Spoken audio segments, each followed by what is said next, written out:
Bhojpuri industry में हमेशा से एक जो विवाद रहा है या एक जो बहस हमेशा से चलती आ रही है कि भोजपुरी इंडस्ट्री में सबसे ज़्यादा अमीर कौन है।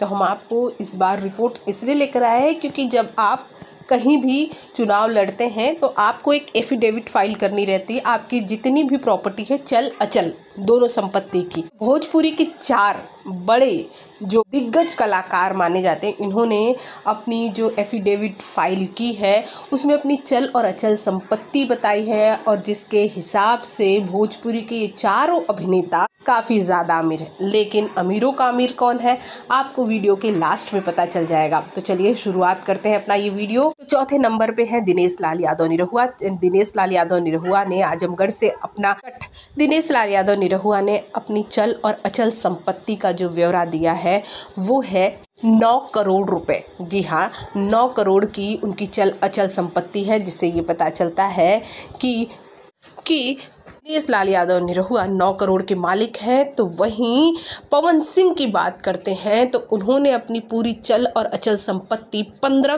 करोड़ की बताई है। जी हाँ, 15 करोड़ की चल अचल संपत्ति के मालिक है पवन सिंह। तो वहीं पर तीसरे नंबर पर है मनोज तिवारी। मनोज तिवारी ने अपनी चल और अचल संपत्ति 33 करोड़ रुपए बताई है, यानी कि 33 करोड़ रुपए के मालिक हैं मनोज तिवारी।